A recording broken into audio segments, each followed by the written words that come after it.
That album cover is actually kinda crazy. It looks like something that you would roll up in Katamari Damacy. And I had to look up how to pronounce that because I wasn't sure. What's up, everybody? It's Luke James, not the singer. If you're an indie artist looking for an album review and some promo, you can hit up Luke at redmattersite.com. And what I have for you boys and girls today is my review for Omen's album, Elephant Eyes. Now, I had never really heard of this guy before, but a lot of you have been asking for this review, so I decided to check it out, and here it is. Now, it all starts off with the song Motion Picture, and this one sounds a lot like Freddie Gibbs' song Thuggin'. At least the beat does, not so much the content. On this track, Omen gets introspective as he raps about dealing with his passiveness and self-doubt as he tries to make his way in the rap game, and he also touches on his industry struggles on the song Big Shadows, where he brings up Spliff Star, Lil Cease, Memphis Bleek, and Murphy Lee, and says that while he doesn't mean any disrespect to them, he doesn't want to end up like them and just be a rap sidekick. Which is a pretty good point because those guys were definitely sidekicks. As far as the beat on this one goes, you might recognize it because it comes from Snoop's old song Boss Life, but it's a little bit different.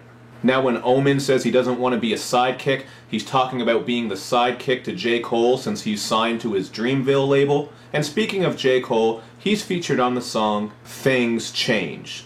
This one has a beat that has a smooth 90s vibe to it, and it's all about how things can change.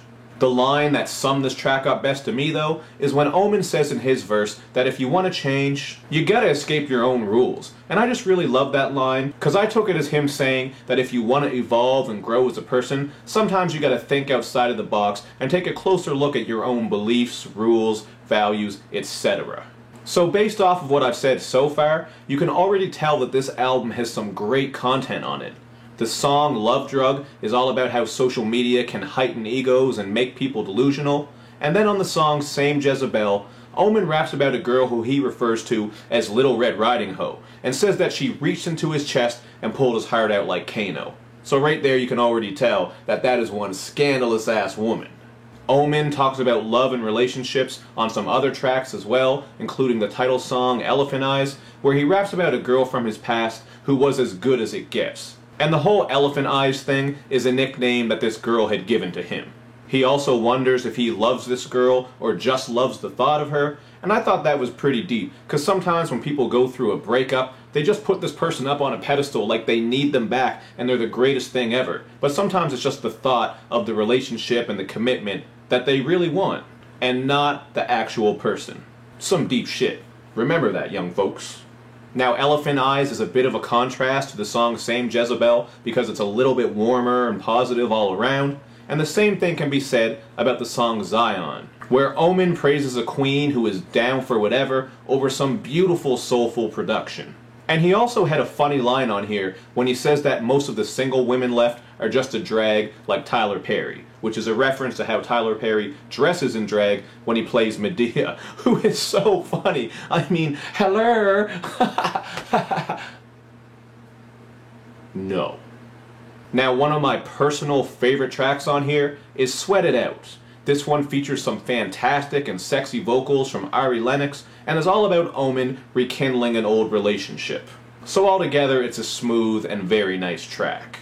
But Omen touches on a lot of other topics on this album as well. It's not all love and relationships. I just kind of got on that wave for a little bit there.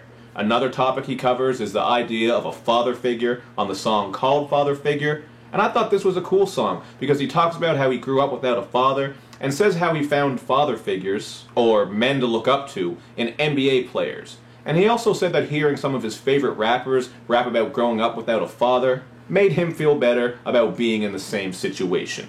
So at the end of the day, this was a great album that I thought was filled to the brim with honest and personal content. So I have it at a 4 out of 5, and thank you to everybody for putting me up on this, because I was definitely sleeping. It has quality bars, content, and production, but the reason that I don't go any higher than a 4 is because it does drag on and get a little bit dull in some spots, but it's still a very smooth and cohesive album, and I like the way that Omen brings some sing-songy flows into his bars. It just makes it catchy and adds to the overall mellow vibe he has going on. Or maybe even gloomy, because some of these tracks have a bit of a depressing sound to them. But that's just what I thought about this album. Hit me up in the comments section to let me know what you think, and do all that other good YouTube and social media stuff, where you like my videos, you share them, you follow me on Twitter, you retweet the videos, and you especially subscribe to my channel. I'll see you next time. The FAQ is coming. I'm just waiting until I have some extra time, maybe my next day off work, so that I can really bang it out and focus on your questions. Thanks for your patience.